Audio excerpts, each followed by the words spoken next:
Maintenant. Bien, bonsoir.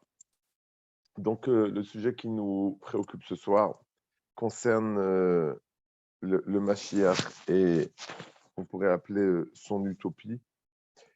Il y a aujourd'hui une question pédagogique fondamentale lorsqu'on aborde un sujet. Je parle d'une question pédagogique parce que malheureusement, elle n'est pas suffisamment creusée. C'est de savoir définir les mots et les concepts. C'est-à-dire que très souvent, on parle de sujets, puisque ce sont des sujets soit à la mode, soit des choses qu'on a attrapées au vol dans une synagogue ou je ne sais où. Et on utilise du coup les mots sans vraiment les approfondir, sans vraiment les comprendre. Et on part dans des discussions tout à fait respectables, mais on n'a pas approfondi tout simplement la traduction du mot ou bien simplement le concept halachique ou pas halachique, les concepts qui sont induits par le mot qu'on vient d'utiliser. Donc, c'est un défaut, une faille dans de nombreux sujets.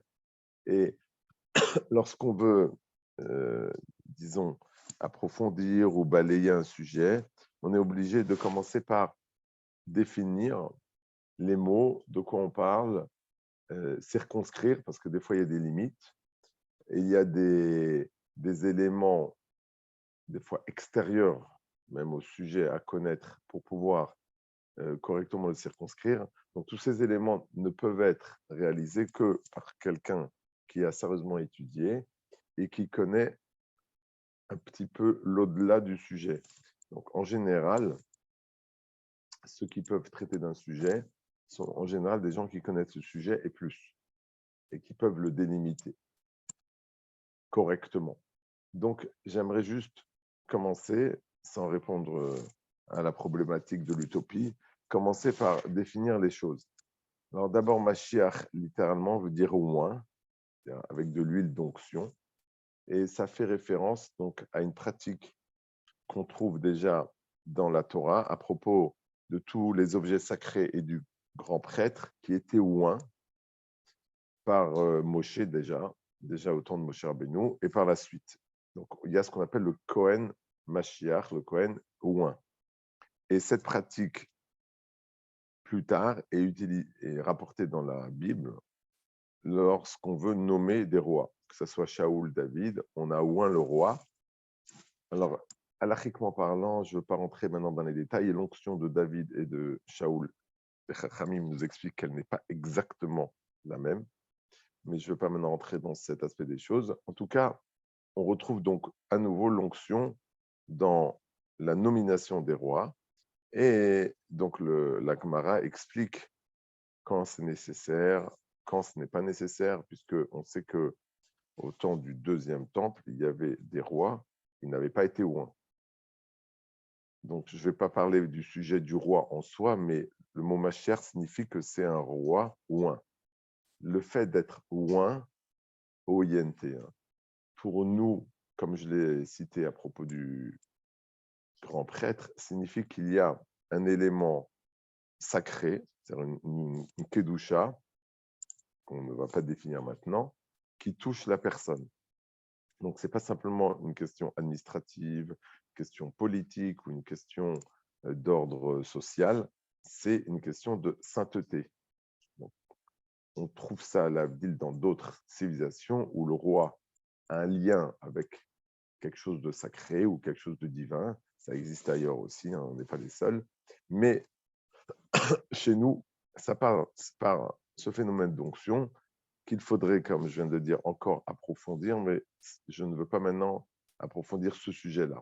Toujours est-il que le Mashiach, tel qu'il est nommé, donc c'est une expression qui nous vient principalement de la Gemara, du Talmud, ce n'est pas par ce nom-là qu'il est toujours nommé dans la Bible, quand on en parle. Donc, je reviens au point de départ, le Mashiach est un homme, a priori, On ne voit pas pourquoi ça n'en serait pas. Et c'est un roi qui a une fonction donc sacrée, qui est censé faire certaines choses à la fin des temps.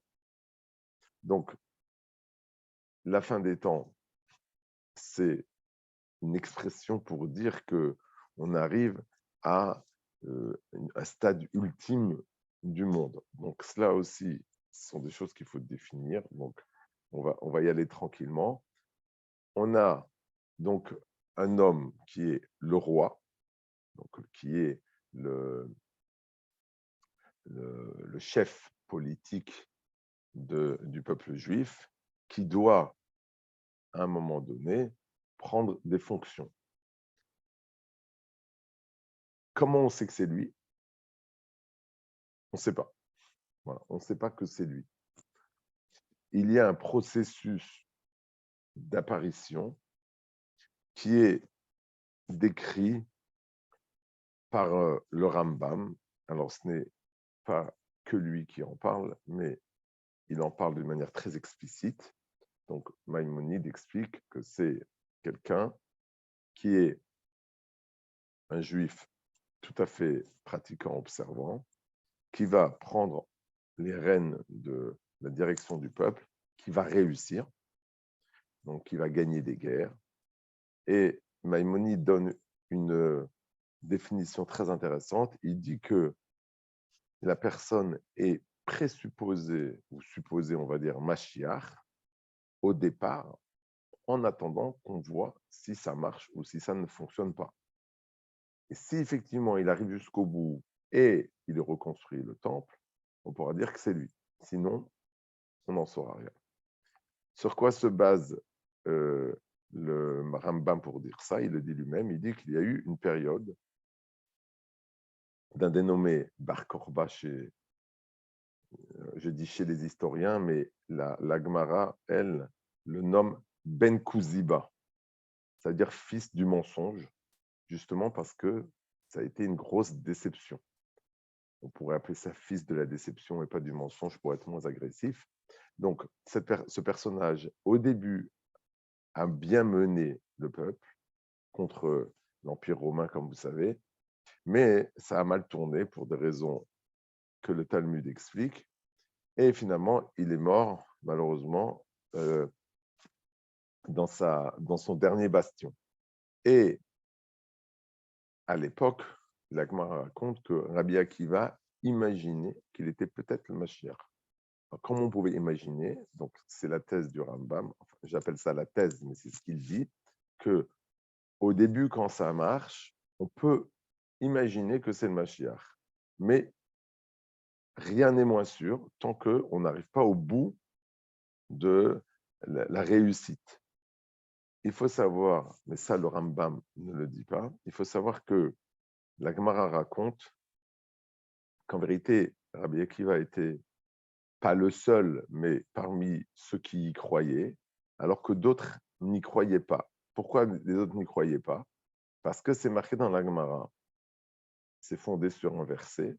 Donc il y a une tradition chez nous qui est que Morach Vadaïn, ça veut dire il a du flair, si on peut parler comme ça, le Mashiach, et il est sûr de son coup.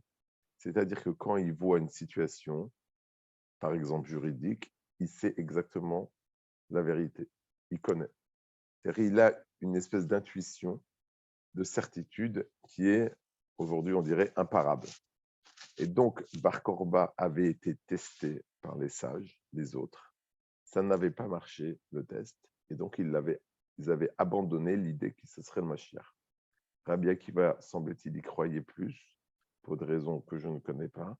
Mais je raconte ça pour dire que, effectivement, il peut y avoir des signes que c'est le Mashiach. Il faut, comme je l'ai dit au début, de toute façon que ce soit un juif pratiquant, il n'y a pas de doute là-dessus. Un juif tout à fait pratiquant, normal, ce que vous voulez. Il faut qu'il réussisse son entreprise et après, on vérifiera. Et encore une fois, il y a des tests, comme ce que je viens de raconter, qui peuvent donner à penser que c'est le Mashiach ou pas. Vous imaginez bien que tous les malheureuses aventures du peuple juif de faux messie, ont été des aventures malheureuses parce que il n'y avait pas assez de, on va dire, il n'y avait pas assez de méfiance de la part du peuple vis-à-vis de ces gens-là. Ce n'était pas des choses très claires. Ne serait-ce que Shabtai Tzvi, Marchement, qui a entraîné des morts et des morts.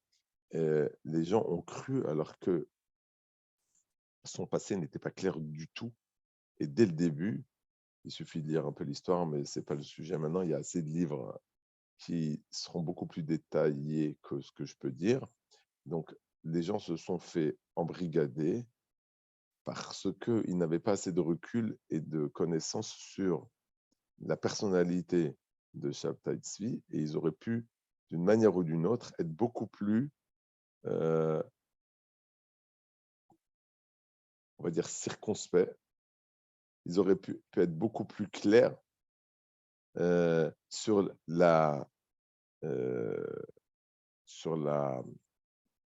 l'identité de Shabtai Tzvi, et ils auraient pu déjouer les choses comme l'ont fait plusieurs rabbanim dès le départ.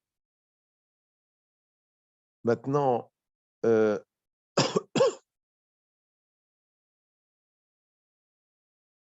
j'ai parlé ici d'une description générale de la personne. Il faudrait maintenant aller un peu plus loin. La personne, donc, je l'ai dit, c'est une personne qui doit mener le peuple juif. La question est de savoir quel est l'intérêt de mener le peuple juif dans ses aventures au moment du dit Mashiach. Quel intérêt à cette période? Alors vous allez me dire, l'intérêt, c'est simplement d'être tranquille. Voilà, on pourrait avoir un intérêt que le peuple juif est tranquille, n'a pas de problème, et puis on s'arrête là. Ça, il faut comprendre que c'est faux. On va dire, pour être peu violent, c'est à moitié faux. Parce qu'effectivement, nous, on a envie depuis très longtemps d'être tranquille. Mais la tranquillité, comme on le voit cette semaine avec la sortie d'Égypte, la tranquillité n'est jamais un but en soi. La tranquillité pour le peuple juif, c'est de pouvoir appliquer la Torah. Or, nous ne l'avons quasiment jamais fait. Je m'explique. Appliquer la Torah, c'est-à-dire vivre tout le peuple juif en Israël, chaque tribu sur son territoire, avec un Beth Amikdash qui fonctionne à 100%, avec un tribunal qui fonctionne à 100%, avec les lois de la Shemitah, du Yovel, et j'en passe, qui fonctionnent à 100%. Il faut savoir qu'il n'y a jamais eu de période 100% dans le peuple juif en dehors du règne de Shlomo Amelech, du roi Shlomo. Il n'y a jamais eu, je répète, de période où le peuple juif a fait tout bien en dehors des quelques dizaines d'années du règne de Shlomo. Après la mort de Shlomo, il y a eu un schisme, une séparation. Donc le peuple n'était pas uni. Les 12 tribus ne fonctionnaient pas gentiment ensemble.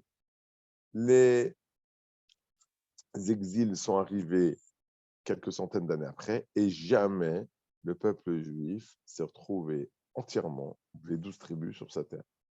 Donc finalement, c'est paradoxal, mais depuis que le peuple juif est sorti d'Égypte, on n'a eu que quelques dizaines d'années de situation qu'on pourrait appeler normale. Et le premier but du Mashiach, le premier, c'est de ramener le peuple juif à une situation normale, qu'il puisse appliquer la Torah normalement. Ça, c'est le premier but.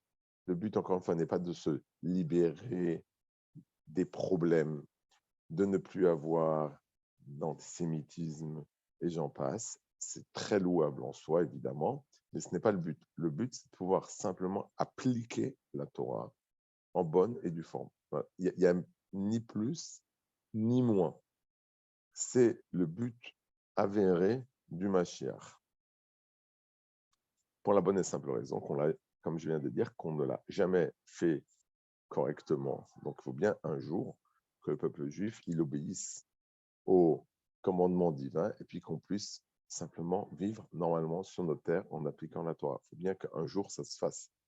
C'était bien ça le but de la sortie d'Égypte. Et encore une fois, nous ne sommes pas arrivés au but de la sortie d'Égypte. C'est-à-dire le but de la sortie d'Égypte, c'était bien d'arriver en Eretz Israël et de vivre comme le peuple de Dieu. Nous ne l'avons pas fait. Nous ne l'avons pas du tout fait. Amalek existe encore. On a la mitzvah de le détruire. Le Beth Amidash n'existe pas. Nous avons la mitzvah de le faire fonctionner, etc. Comme j'ai cité auparavant, il y a un certain nombre de mitzvot qu'il faut appliquer une fois pour toutes. Donc voilà, d'une certaine manière, le but officiel du Mashiach. Et je ne vous ai pas dit la vérité. Ce que je viens de dire est encore partiel. Le but du Mashiach, c'est d'aller au-delà. Mais ça me fait rentrer dans des considérations qui sont, on va dire, peu communes à dire en public. Donc, je ne peux pas en dire beaucoup plus, mais normalement, pour ceux qui ont bien étudié, il y a un au-delà. C'est-à-dire que le Mashiach, en vérité, est un tremplin pour aller au-delà de cela. C'est-à-dire que ce que je viens de décrire rapidement, c'est-à-dire que le peuple juif vive sur sa terre et fasse toutes les mitzvot, c'est en vérité un stade qui doit nous amener encore au-delà de ça, dans une vie encore plus spirituelle, laquelle, c'est ce qu'on appelle en général le Olam Haba, donc le monde futur, mais ça demande encore beaucoup plus d'explications. Il faut retenir simplement que le Mashiach n'est pas un but en soi. Le Mashiach, c'est une période pendant laquelle nous pouvons appliquer toutes les mitzvot correctement, comme Dieu nous l'a demandé. Et nous croyons, bien que ce ne soit pas explicite dans le Chumash, qu'en vérité, cette période de Mashiach n'est qu'une préparation, c'est un tremplin pour aller dans quelque chose de beaucoup plus lointain que la période même du Mashiach. Alors, le Mashiach lui-même, donc comme je l'ai expliqué, est un homme qui est censé diriger. Donc, il est censé, si j'ose dire, comme on dit en mauvais français, embarquer les gens là-dedans. Il est censé participer d'un mouvement général qu'il va lui-même diriger ou gérer, qui est la teshuva collective. Il y a un texte à la fin du Chumash qui parle d'une teshuva collective, c'est-à-dire que tout le peuple prend conscience que, voilà, il faut revenir. Alors, comment ça va se passer? Nul ne le sait. Nous savons que ça se passera un jour. Est-ce que ça se passera parce que le peuple juif de lui-même prendra conscience? C'est ce que nous espérons, parce que l'autre possibilité, c'est que Dieu, Chas Shalom, soit obligé de nous taper sur les doigts. Voilà ce qui est marqué dans la Gemara. Donc on évite que Dieu nous tape sur les doigts et on essaie de faire les choses de nous-mêmes. Mais, encore une fois,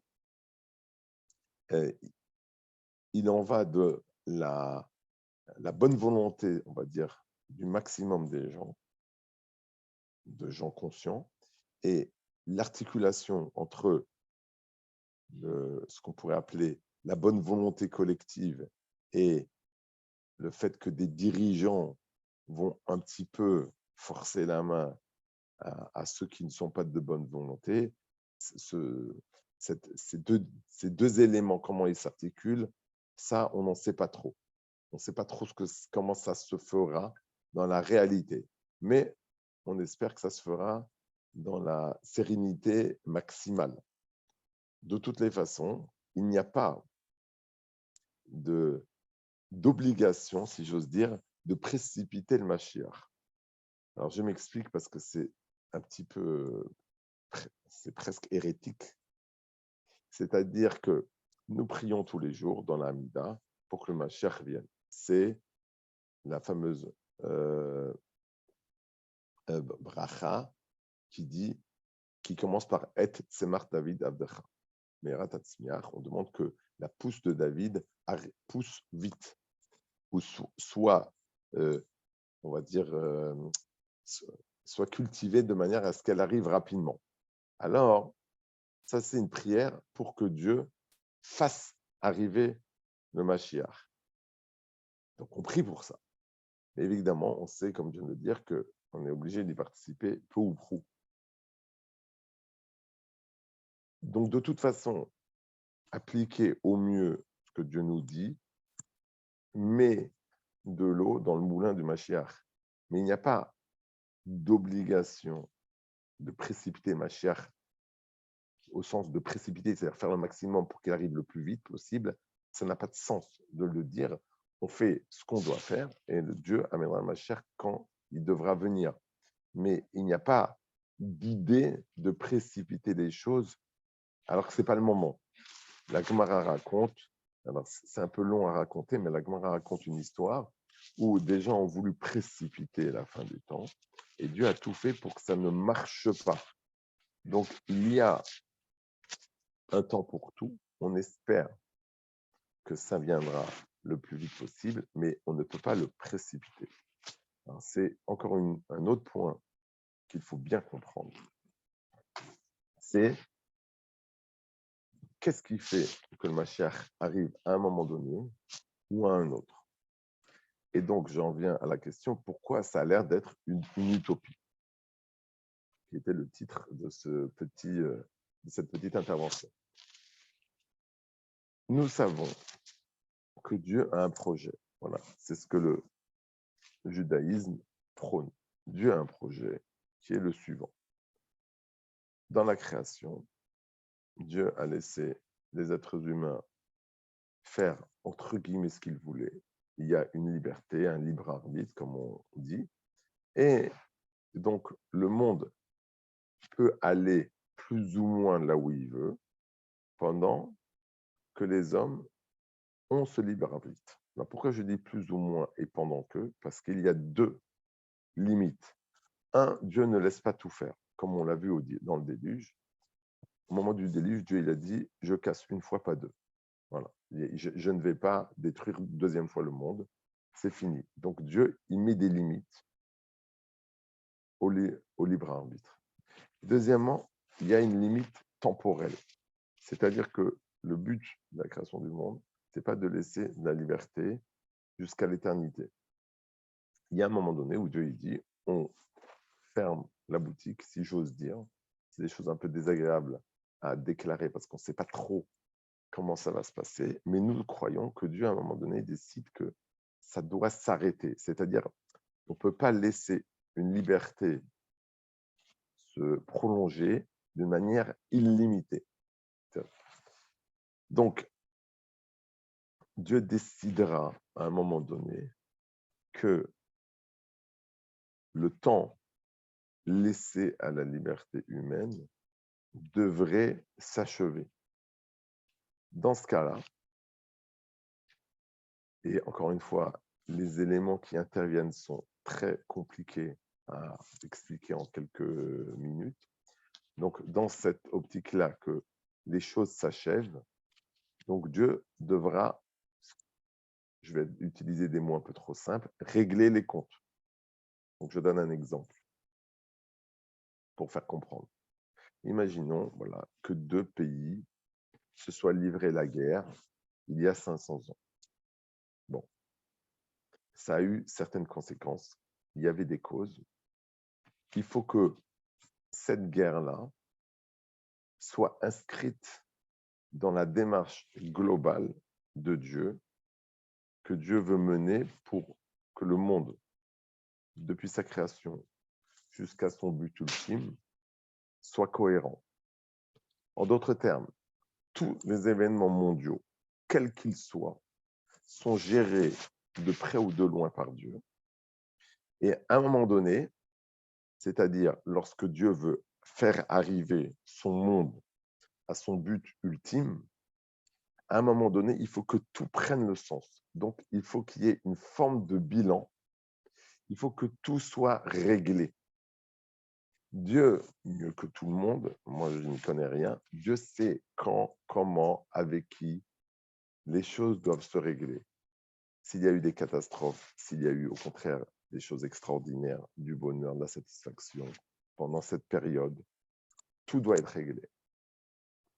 C'est-à-dire que lorsqu'on arrive au bout de la période que Dieu a donnée comme limite, il faut que tout soit, d'une manière ou d'une autre, mis en place pour que rien, aucun événement, aucun acte ne soit laissé au hasard et n'ait pas eu son sens. Et quand je dis son sens, c'est au sens large, c'est-à-dire si c'était quelque chose de bien, que la récompense soit cadrée. Si c'était quelque chose de mal, ou de mauvais, pardon, que la punition ou la sanction soit cadrée par rapport à ça. Si c'était quelque chose de neutre, que ça soit pris en compte dans le sens général que Dieu donne au monde, tout, absolument tout, doit être mis, réglé de A jusqu'à Z. Donc, quand on arrive dans ce but ultime, vous imaginez, ce n'est pas un ordinateur ni sang qu'il faut, c'est Dieu. Alors, Dieu peut dire, maintenant, on arrive vers la fin, donc, je vais régler tout ce qui n'a pas été encore réglé. Ce sont des choses que nous, petits êtres humains, nous n'imaginons même pas. Nous n'imaginons pas qu'est-ce que chaque événement a eu comme importance, comme impact dans le déroulement total de l'existence des milliards d'êtres humains. Tout ça apparaîtra clairement d'une manière cohérente à la fin du temps, à la fin des temps. C'est-à-dire qu'à la fin des temps, un prophète pourra dire, voilà, je vous explique ce qui s'est passé depuis tant et tant d'années. Nous croyons qu'il y a une borne, c'est marqué comme ça dans le Talmud, de 6000 ans.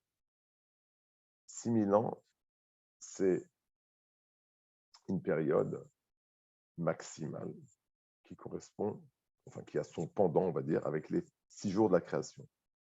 C'est-à-dire que, étant donné que le Shabbat est un jour sacré, il faut qu'on aille vers du sacré. Donc, le 7e millénaire, bon ça je n'apprends rien à personne, mais je ne vais pas l'expliquer maintenant, le 7e millénaire serait un millénaire sacré. C'est une manière de dire que l'action humaine pendant 6000 ans est libre, mais limitée à 6000 ans. Comment sont calculés les 6000 ans? Personne ne sait. Ce ne sont pas forcément des années comme nous l'imaginons. Il ne faut pas être trop naïf, parce que quand ce sont des choses de cet ordre-là, ça ne se calcule pas avec des calendriers normaux. Il y a une question, par exemple, que tout le monde se pose. Sachez que pendant l'année du déluge, donc ça a duré à peu près 1 an, il y a eu un stop. Tout s'est arrêté. Maintenant, est-ce que cette année-là, elle est incluse ou non dans les 6000 ans? Personne, en tout cas, je ne connais personne qui a une réponse comme ça à donner en la justifiant. En tout cas, les 6000 ans, Dieu, il sait comment il est calculé. Quand ils arriveront à terme, on le comprendra. Mais ce n'est pas une angoisse que j'ai aujourd'hui de savoir quand se terminent les 6000 ans. Ce que la Gemara veut dire, c'est que les périodes sont finies parce que Dieu dirige. Et ce qu'un juif doit retenir, c'est que Dieu dirige. Il n'y a pas d'angoisse à avoir du fait que peut-être on est arrivé au bout des 6000 ans ou peut-être pas. Je fais confiance à Dieu pour ça, ce n'est pas mon problème. Mais ce à quoi je crois, c'est que aujourd'hui j'ai de la liberté et je dois en profiter pour faire ce que je peux à mon niveau et au niveau du peuple juif. Voilà, c'est ce que on doit absolument retenir de cette période qui précède le Mashiach. Je tiens à préciser une chose que je n'ai pas dit clairement. Je ne dis pas qu'au temps du Mashiach, il n'y aura plus de liberté. Au contraire, ça sera le moment, comme je l'ai dit au début, où le peuple juif pourra au mieux jouir de la liberté, puisque, comme je l'ai longuement expliqué, ce sera le moment où on pourra faire les mitzvot du mieux possible. Mais le but est d'arriver à un moment où toutes les mitzvot faites convenablement apporteront leurs fruits. Donc le fruit des mitzvot sera donné qu'à la fin où on ne pourra plus jouir de cette liberté, mais on jouira des fruits de la liberté. Donc je me résume, le Mashiach est une période où Dieu va nous laisser, d'une certaine manière, réaliser la Torah au mieux pour achever cette période de liberté absolue, ou relative, comme vous voulez, de l'être humain qui permet à l'être humain de faire tout ce qui est dans sa possibilité de faire sur Terre et ainsi de pouvoir arriver à une période où, comme je viens d'expliquer, Dieu a limité la fin de la période où Dieu a limité la liberté. Donc,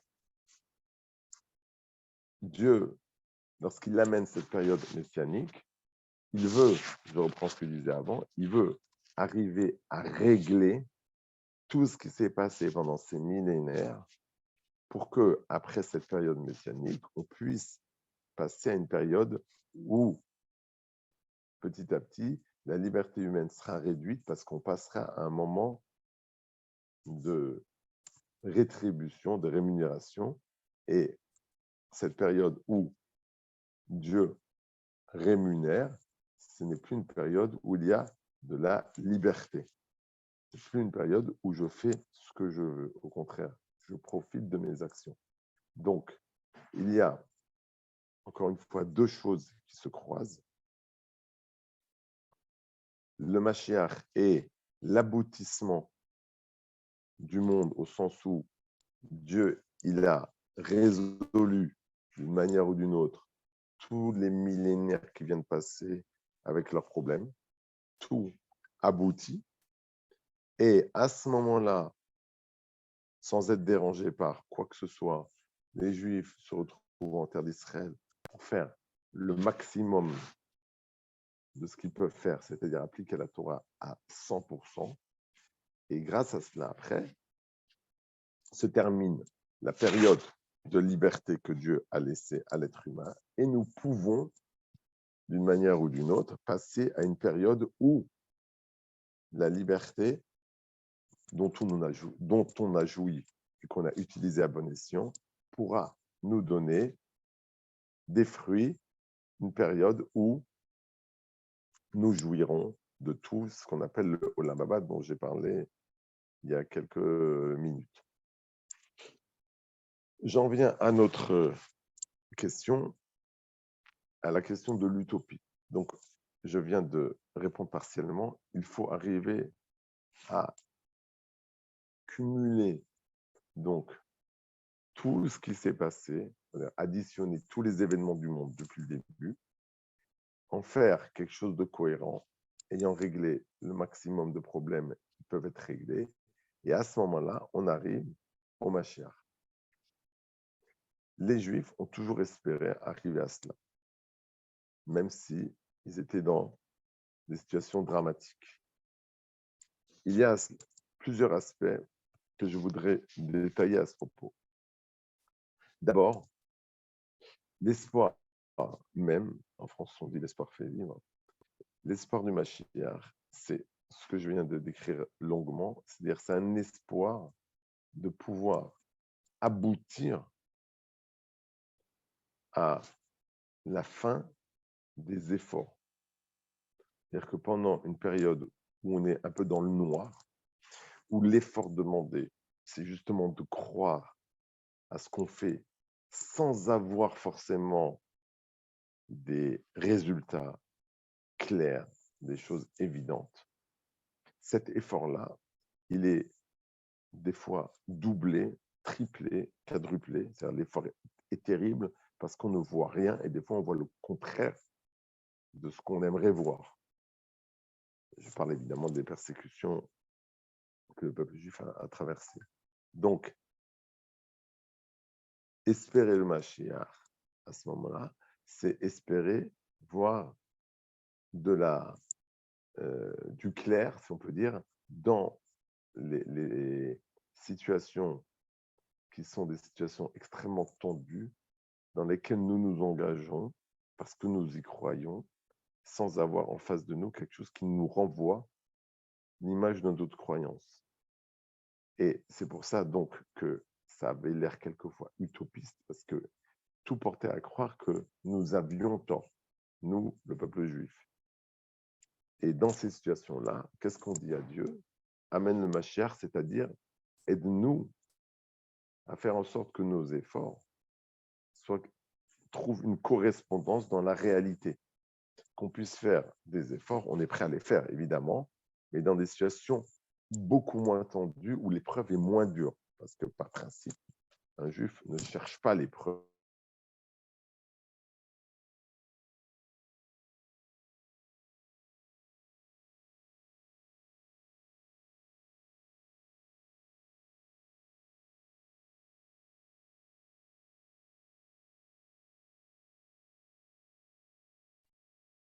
Que Dieu l'aide sans lui enlever sa liberté, sans lui enlever cette liberté tellement chère, qui est, encore une fois, le moyen d'avoir du mérite.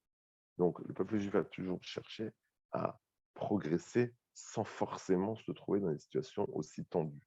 Donc, comme je l'ai dit il y a quelques minutes, se retrouver en terre d'Israël et faire les mitzvot de manière pleine et entière, c'est ce à quoi nous aspirons, tout en ayant notre liberté. Donc, on ne refuse pas la liberté que Dieu nous donne, on dit simplement qu'on préfère en jouir dans une situation qui est beaucoup moins dramatique.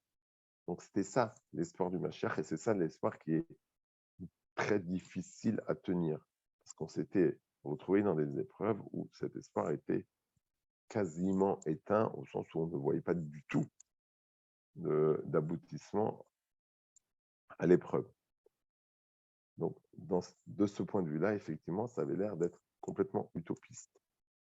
Mais nous y croyons, parce que nous savons encore une fois que l'espace est fermé, c'est-à-dire que Dieu ne peut pas, et ne veut pas, et ne fera pas laisser une période où on n'arrive pas à appliquer la Torah, comme je l'ai dit plusieurs fois déjà, dans un cadre serein. Dieu ne laisse pas ce genre de choses. Mais évidemment, le temps lui-même ne nous appartient pas et Dieu décide quand il veut que les périodes s'éclaircissent ou s'obscurcissent. En fonction de quoi, ce n'est pas le sujet. Voilà, nous faisons confiance à Dieu, nous savons que c'est lui qui gère ça. L'autre élément à propos de cette fameuse utopie du Mashiach, c'est d'imaginer qu'on sait. Alors, tous les textes disent clairement, c'est quelque chose qu'on ne peut pas savoir. Voilà. De ce côté-là, ça a l'air utopique parce qu'on n'a aucune idée. Alors, c'est vrai que beaucoup de rabbins, en général, on explique ça par le fait qu'ils voulaient un peu remonter le moral. On fait des calculs, on dit que voilà, probablement à ce moment-là, il y aura le Mashiach, etc. En vérité, on ne sait rien.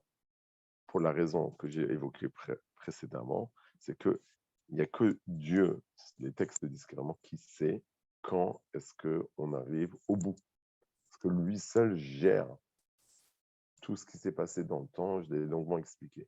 Donc, il y a un élément utopiste dans le sens où nous ne savons rien et c'est Dieu qui, lui, sait. Donc, on s'en remet à lui. Et de ce côté-là, effectivement, en termes humains, ça a l'air complètement utopique puisque ça nous dépasse complètement. Mais encore une fois, il faut revenir au bon cours des choses. Et extraordinaire. Parce que la vie a quelque chose d'infini, d'éternel et qui dépasse tout ce que un être humain peut imaginer. C'est à cause de ça que le temps ne peut pas être circonscrit. Donc il faut comprendre que puisque les enjeux sont des enjeux d'éternité, c'est-à-dire qu'on passe, c'est un peu difficile d'expliquer ça rapidement, mais on passe notre temps fini à quelque chose d'infini, évidemment, ce n'est pas un être humain qui peut gérer quelque chose comme ça. Donc en vérité, le côté utopiste est en vérité fondé sur l'aspect infini de l'âme, sur l'aspect infini de Dieu et de la relation entre l'âme et Dieu. C'est pour ça qu'on ne peut pas enfermer cette fin des temps dans quelque chose de logique. Ça n'appartient pas à la logique humaine. Alors, ça a l'air un peu utopiste, mais c'est autant utopiste que la grandeur de l'âme. C'est quelque chose qui dépasse tout ce qu'on peut appeler vulgairement le matériel, le physique, etc. Ce n'est pas circoncis dans quelque chose de physique. Nous, je l'ai dit, c'est circoncis dans 6000 ans, mais puisque c'est quelque chose qui doit nous amener à au-delà, donc nous, on ne peut pas dire quand est-ce que Dieu va mettre en place ce qu'il faut pour passer justement à cette période-là. J'ai été extrêmement rapide. Je n'ai pas évidemment épuisé le sujet. J'ai essayé d'ouvrir quelques fenêtres. Et comme je l'ai dit au tout début, il faut connaître plus que le sujet pour pouvoir en parler. Donc, j'ai essayé de définir, de circonscrire certains éléments. Ce sont des choses qui sont en général, alors je vais utiliser un gros mot, vulgarisées. C'est pas joli de parler comme ça, mais voilà, qui sont transmis de manière simple par les maîtres de la Kabbale. Voilà, je ne fais pas de Kabbalah, mais sachez que la plupart des idées, je les ai prises chez le Ramban et le Ramchal, ces deux auteurs connus. Je ne cache pas mes sources. Donc, si vous voulez en savoir plus, il faut étudier leurs livres. S'il n'y a pas de questions, alors je vous laisse là-dessus. J'ai un numéro de téléphone, ceux qui veulent me contacter avec plaisir sur d'autres questions ou sur le prolongement de ce que je viens de dire. À bientôt et au plaisir.